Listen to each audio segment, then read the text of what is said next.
สวัสดีครับคลิปนี้ผมมีปริ้นบาร์โค้ดปริ้นความร้อนราคาถูกมาแนะนำนะครับตัวนี้เป็นสินค้าจีนนะเป็นสินค้า OEM นะครับไม่มีแบรนด์ทางร้านที่อยู่ใน Shopee เขาส่งมาให้ทดสอบแล้วก็ส่งมาให้รีวิวแนะนำนะครับเป็นทางเลือกเท่านั้นเนื่องจากว่าเป็นสินค้าที่ราคาถูกนะครับไม่แน่ใจว่าจะใช้ทนแค่ไหนก็ถือโอกาสเอาสินค้ามารีวิวให้ชมเป็นข้อมูลจริงนะครับตัวนี้เป็น Receive Printer เป็น High Speed นะครับก็ใช้งานทั่วไปสามารถใช้งานกับ iOS ก็ได้ Android ก็ได้เสียบ USB กับคอมพิวเตอร์ก็ได้นะครับใช้งานง่ายมากลักษณะกล่องก็ประมาณนี้ครับไม่มีแบรนด์นะ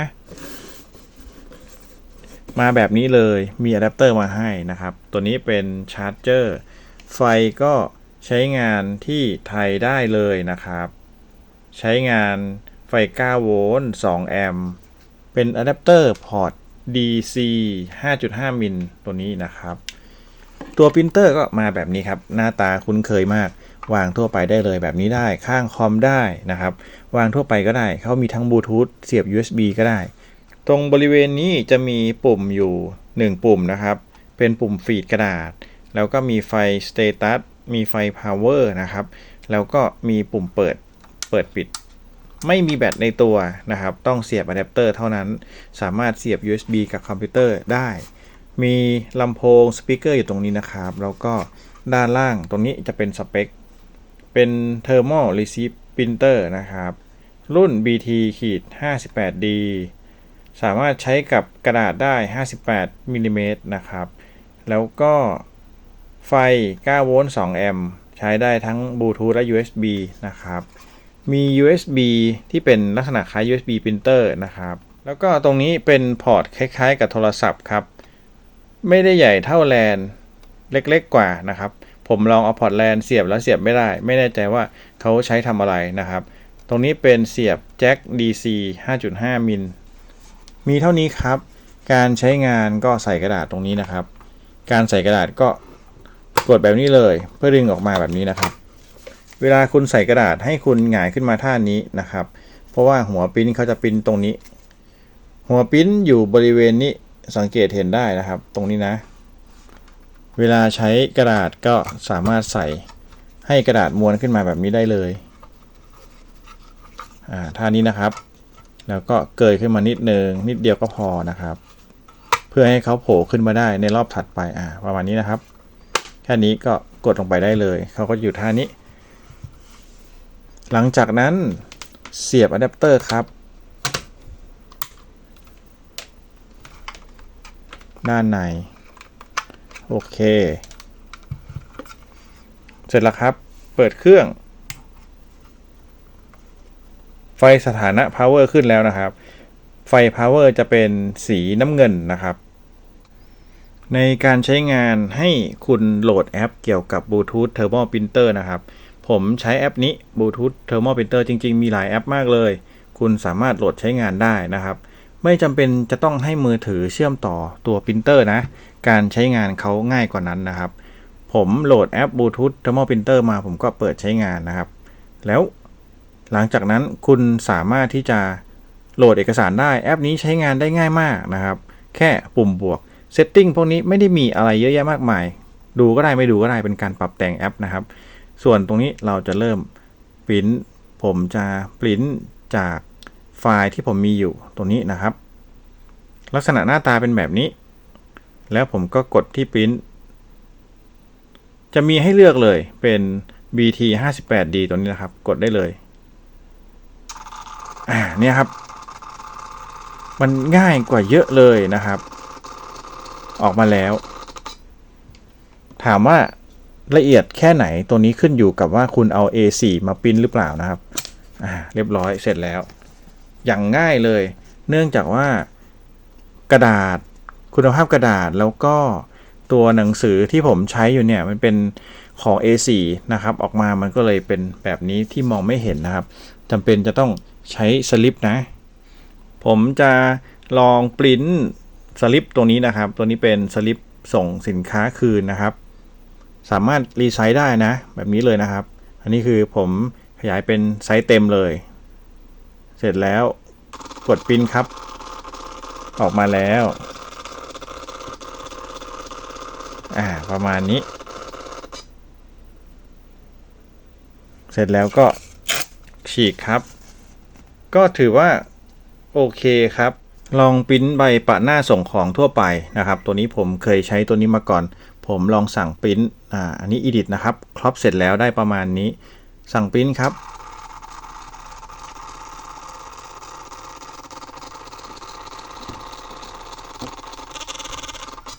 โอเคได้ประมาณนี้นะครับคิดว่าตัวนี้เหมาะกับการเอาไว้ปริ้นสลิปมากกว่านะครับเพราะว่าเวลาที่เราปริ้นทั่วไปเนี่ยเข้าใจว่าตรงนี้อยู่ที่กระดาษนะกระดาษเขาคุณภาพไม่ค่อยดีเท่าไหร่ปริ้นสลิปก็น่าจะโอเคเป็นสลิปใบเสร็จอะไรพวกนี้นะครับแต่ถ้าเกิดว่าจะปริ้นสติกเกอร์ต้องใช้กระดาษเนื้อแน่นกว่านี้ตรงนี้เขาก็ทำออกมาได้โอเคระดับหนึ่งนะครับแต่เนื่องด้วยกระดาษครับเป็นแบบนี้ความร้อนมันก็เลยทำให้ไม่เข้มแล้วก็ไม่สม่ำเสมอนะครับกระดาษมันดูคุณภาพไม่ดีเท่าไหร่มันต้องเนื้อแน่นๆนะครับแล้วก็เนียนๆหน่อยตัวนี้ก็ถือว่าโอเคครับใช้งานได้ดีใช้งานได้ง่ายด้วยไม่จำเป็นต้องเชื่อมบลูทูธเครื่องไหนก็ปริ้นได้นะครับหมายความว่าอุปกรณ์ที่เป็นมือถือพอเราเตรียมปริ้นเนี่ยโหลดแอปมาเลยแล้วกดปริ้นเขาจะหาปรินเตอร์เองตัวนี้เปิดบลูทูธรอรับตลอดเวลาอยู่แล้วนะครับการใช้งานก็ง่ายๆตัวนี้สามารถกดปริ้นได้เรื่อยๆหรือฟีดได้เลยครับฟีดมาแบบนี้แล้วก็ปริ้นใหม่ครับมันปริ้นได้เรื่อยๆเลยนะครับถือว่าสะดวกดีเป็นทางเลือกก็แล้วกันนะครับส่วนคุณภาพถ้าจะให้ดีกว่านี้อยู่ที่กระดาษครับถ้ากระดาษรู้สึกว่าเนื้อแน่นเนี่ยผมเชื่อว่าน่าจะเข้มแล้วก็สวยแล้วก็เนียนได้มากกว่านี้นะครับตอนนี้เขายังมีความขาดหายจากคุณภาพกระดาษอยู่กระดาษตัวนี้เป็นของแถมนะครับแถมมาให้พอใช้ได้นะครับถ้าเป็นกระดาษแบบนี้เนี่ยเอาไว้ปริ้นใบเสร็จเวลาซื้อของเป็นตัวเลขขนาดใหญ่ตัวนี้ก็โอเคไม่น่าเกลียดนะครับในการใช้งานกับคอมพิวเตอร์นะครับให้คุณเสียบอะแดปเตอร์ให้เรียบร้อยหลังจากนั้นเชื่อมต่อสาย USB เข้ากับคอมพิวเตอร์แบบนี้นะครับหลังจากนั้นให้เข้ามาที่เพิ่มอุปกรณ์ครับให้คุณกดที่ปรินเตอร์และก็สแกนเนอร์นะครับแล้วก็กดปุ่ม Add นะครับ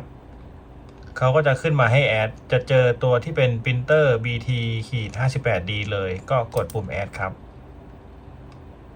ตอนนี้ connecting อยู่นะครับสังเกตเมาส์ผมวิ่งโอเคหลังจากนั้น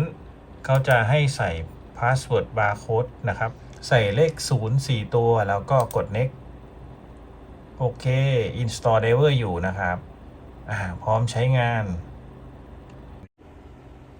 จากนั้นก็พิมพ์ค้นหา driver ได้เลยนะครับเป็น BT-58D driver แบบนี้นะครับจากนั้นก็กด enter ครับคุณก็จะเจอเว็บที่เป็น HS Post ตัวนี้นะครับ Thermal Printer Driver ครับกดเข้ามาแล้วก็ดาวน์โหลด Printer Driver ตัวนี้นะครับ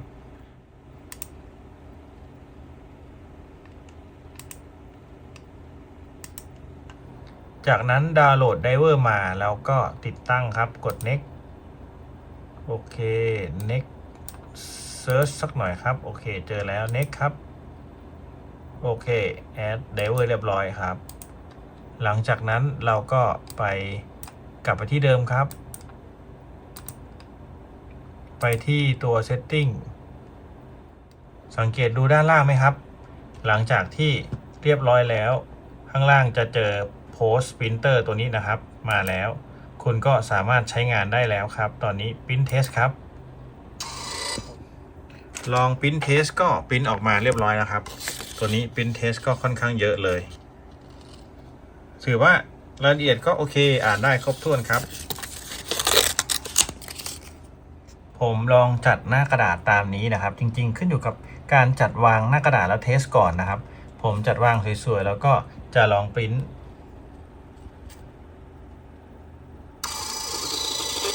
โอเคก็ได้ตามนี้ครับสังเกตดูพอเราจัดสวยๆเราก็สามารถได้สลิปแบบนี้เหมือนของตามร้านค้าทั่วไปเป๊ะเลยนะครับแต่ก็จะมีติดเรื่องของความไม่สม่ำเสมอของหมึกนิดนึงขึ้นอยู่กับกระดาษนะครับแล้วก็เข้าใจว่าคุณภาพปรินเตอร์เขาก็คงไม่ได้เต็มร้อยเพราะว่าเป็นสินค้าทางเลือกนะก็เอามาแนะนำประมาณนี้นะครับถ้าเกิดท่านใดสนใจก็ตามลิงก์ใต้คลิปนะครับเป็นสินค้าที่อยู่ในร้านเบตเตอร์เลดของจีนนะครับสั่งซื้อได้ตามแพลตฟอร์มทั่วไปเดี๋ยวผมจะใส่ลิงก์ไว้ให้ใต้คลิปเช่นเดิมปรินเตอร์ตัวนี้ก็ไม่เลวครับสามารถใช้งานได้ ในระดับที่โอเคราคาถูกมากราคาแค่หลักร้อยเท่านั้นเองนะครับเป็นสินค้าอิเล็กทรอนิกส์ที่เขาทำออกมาขายแข่งกับตลาดนะครับสำหรับท่านใดที่งบไม่เยอะตัวนี้ก็เป็นอีกทางเลือกหนึ่งสำหรับการใช้งานกับมือถือแล้วก็คอมพิวเตอร์นะครับเอาสินค้าดีๆที่เป็นทางเลือกมาฝากประมาณนี้ขอบคุณที่รับชมครับสวัสดีครับ